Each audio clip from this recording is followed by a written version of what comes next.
दूसरे अध्याय का अच्छे से वर्णन महाभारत के युद्ध के समय अर्जुन विराट राजा के साथ गुप्त रूप से गुप्तचर भूमिका में रहकर युद्ध भूमि में खड़ा है। उसके मन में दुविधा है, उसे युद्ध में अपने नाना, गुरु और भाइयों को मारना है, जिन्होंने उसके खिलाफ युद्ध की ओर बढ़ने का निर्देश दिया है। इस दुविधा और मोह में वह भगवान कृष्ण से सलाह लेने के लिए उनसे बहुत सवाल करते हैं।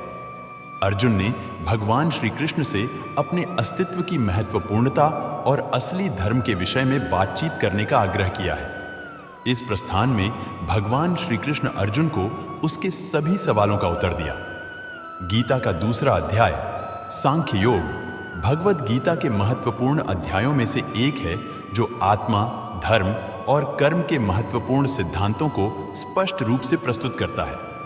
यहाँ इस अध्याय का संक्षेप में वर्णन किया गया है। गीता के दूसरे अध्याय में भगवान श्री कृष्ण ने अर्जुन को आध्यात्मिक ज्ञान के माध्यम से जीवन के उद्देश्य और धर्म की महत्वपूर्ण बातें सिखाई हैं। इस अध्याय में मुख्य रूप से 3 मुख्य विषयों पर बातचीत होती है: कर्मयोग, सांख्य योग और भक्ति योग।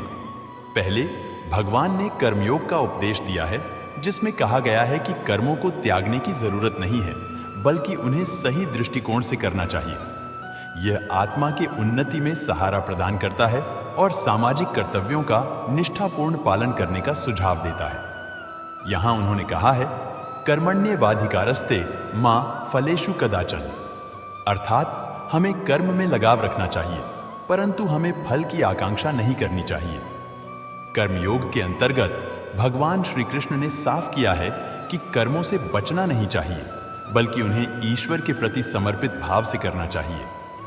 उन्होंने यह बताया है कि कर्मयोगी वह है जो अपने कर्मों में आसक्ति के बजाय उन्हें निष्काम भाव से करता है, जिससे मन और बुद्धि को शांति मिलती है। दूसरे, सांख्य योग के माध्यम से ज्ञान की अद्वितीयता की बातें सिखाई गई हैं। इसमें आत्मा और जगत के अद्वितीयता का विवेचन किया गया है, जिससे व्यक्ति अपनी सच्ची स्वभाव और आत्मा को समझ सकता है। सांख्य योग में भगवान ने आत्मा और प्रकृति के बीच अंतर को समझाने का प्रयास किया है। इसमें ज्ञान के माध्यम से आत्मा की अद्वितीयता को समझाने का प्रयास किया गया है, जिससे व्यक्ति अपने आत्मा को समझकर अपने कर्मों में निर्लिप्त रह सकता है। तीसरे, भक्ति योग में भगवान ने पूर्ण भक्ति और भगवान के प्रति पूर्ण समर्पण की आवश्यकता को बताया है। यह भक्ति के माध्यम से व्यक्ति अपने को परमात्मा से मिला सकता है और उसे आत्मा की पूर्णता की अनुभूति हो सकती है। भक्ति योग में भगवान ने भक्ति के माध्यम से परमात्मा के प्रति पूर्ण समर्पण की महत्वपूर्णता को समझाया है। इस अध्याय के माध्यम से भगवान ने यह सिखाया है कि जीवन को सही दृष्टिकोण से देखने के लिए कर्म, ज्ञान और भक्ति का सही संयोजन करना महत्वपूर्ण है। जीवन में सफलता की कुंजी सही कर्म, सामंजस्य और भक्ति के संयोजन में है। ये तीनों पथ एक दूसरे को पूरक है और व्यक्ति को आत्मा के साथ सच्चा मिलन का मार्ग प्रदान करते हैं। गीता के इस अध्याय में भगवान ने आत्मा के अद्वितीय स्वरूप का महत्वपूर्ण प्रमाण दिया है। उन्होंने यह सिखाया है कि आत्मा शरीर, मन और बुद्धि से अलग है और इसका अनंत, अज्ञेय और अविनाशी स्वभाव है। यह आत्मा सच्ची ज्ञान का स्रोत है और सभी जीवों में एक समान रूप से निवास करती है। भगवान ने सार्थक जीवन के लिए भी ज्ञान की महत्वपूर्णता बताई है। उन्होंने कहा है कि ज्ञान के बिना व्यक्ति कभी भी आत्मा को समझ नहीं सकता और अपने कर्मों को सही दिशा में नहीं ले सकता। इस अध्याय में भगवान ने ध्यान और समाधि की महत्वपूर्णता पर भी बल दिया है। उन्होंने यह सिखाया है कि व्यक्ति को अपने मन को नियंत्रित करने और उसे एकाग्र करने के लिए ध्यान की आवश्यकता है। समाधि के माध्यम से आत्मा को परमात्मा के साथ मिलने का अनुभव होता है और व्यक्ति अपने असली स्वरूप में स्थित होता है। इस अध्याय से हमें यह सीखने को मिलता है कि ज्ञान और आत्मा के साथ एकाग्रता के माध्यम से ही व्यक्ति अपने कर्मों में सफल हो सकता है और अच्छे जीवन की दिशा में आगे बढ़ सकता है। भगवान श्री कृष्ण ने अर्जुन को यह सिखाने का प्रयास किया है कि उसे अपने जीवन को सही मार्ग पर ले जाने के लिए आत्मा के साथ संयोजन में रहना चाहिए। भगवान श्री कृष्ण ने इस अध्याय में जीवन को एक नए दृष्टिकोण से देखने की आवश्यकता पर बल दिया है। उन्होंने यह सिखाया है कि हमें अपने आत्मा को पहचानना चाहिए, क्योंकि वह हमारा सच्चा स्वरूप है और हमारे सभी कर्मों का कारण है। भगवान ने यह भी बताया है कि आत्मा कभी नष्ट नहीं होती, न वह आदि होती है न अंत होती है। यह सदा ही अविनाशी और अनंत है। इसलिए हमें अपनी सार्थकता को आत्मा में ढूंढना चाहिए और अपने कर्मों में समर्पण करना चाहिए। इस अध्याय में ध्यान और समाधि की महत्वपूर्णता पर भी बल दिया गया है।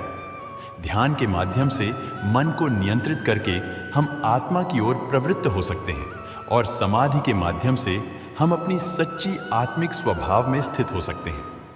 इस अध्याय से हमें यह सीखने को मिलता है कि जीवन को समर्पित और सामंजस्यपूर्ण बनाने के लिए हमें अपनी आत्मा के साथ संबंध स्थापित करना चाहिए। यह एक उद्दीपक है जो हमें वास्तविक सुख, शांति और आनंद की दिशा में मार्गदर्शन करता है। भगवान श्री कृष्ण ने इस अध्याय में जीवन को एक नए दृष्टिकोण से देखने की आवश्यकता पर बल दिया है।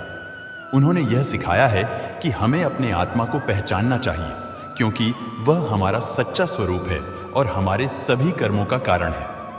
भगवान ने यह भी बताया है कि आत्मा कभी नष्ट नहीं होती, न वह आदि होती है न अंत होती है। यह सदा ही अविनाशी और अनंत है। इसलिए हमें अपनी सार्थकता को आत्मा में ढूंढना चाहिए और अपने कर्मों में समर्पण करना चाहिए। इस अध्याय में ध्यान और समाधि की महत्वपूर्णता पर भी बल दिया गया है। ध्यान के माध्यम से मन को नियंत्रित करके हम आत्मा की ओर प्रवृत्त हो सकते हैं और समाधि के माध्यम से हम अपनी सच्ची आत्मिक स्वभाव में स्थित हो सकते हैं। इस अध्याय से हमें यह सीखने को मिलता है कि जीवन को समर्पित और सामंजस्यपूर्ण बनाने के लिए हमें अपनी आत्मा के साथ संबंध स्थापित करना चाहिए। यह एक उद्दीपक है जो हमें वास्तविक सुख, शांति और आनंद की दिशा में मार्गदर्शन करता है। भगवान श्री कृष्ण ने इस अध्याय में आत्मा के महत्वपूर्णता पर और भी विस्तार से चर्चा की है। उन्होंने यह बताया है कि आत्मा सच्चा भावना, ज्ञान और अनंत शक्ति का स्रोत है। इस अध्याय के माध्यम से हमें यह ज्ञात होता है कि आत्मा अज्ञेय, अविनाशी और अनंत है, जो केवल शरीर में नहीं बल्कि सभी जीवों में भी निवास करती है। भगवान ने साफ रूप से बताया है कि आत्मा कभी नहीं मरती, न उत्पन्न होती है और न ही विनाश होती है। यह सदैव ही स्थित रहती है और अनंत है।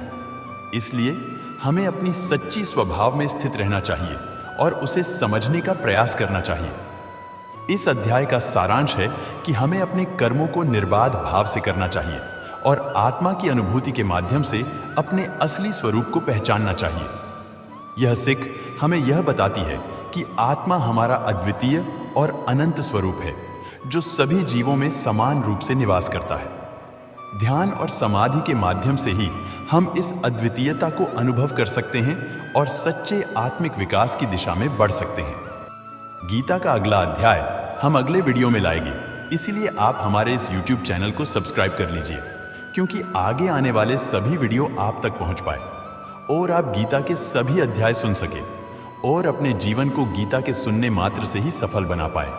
अगर आपको ये वीडियो अच्छा लगा तो नीचे राधे राधे जरूर लिखें और हमारे YouTube चैनल को सब्सक्राइब कर लीजिए। आपका धन्यवाद जी।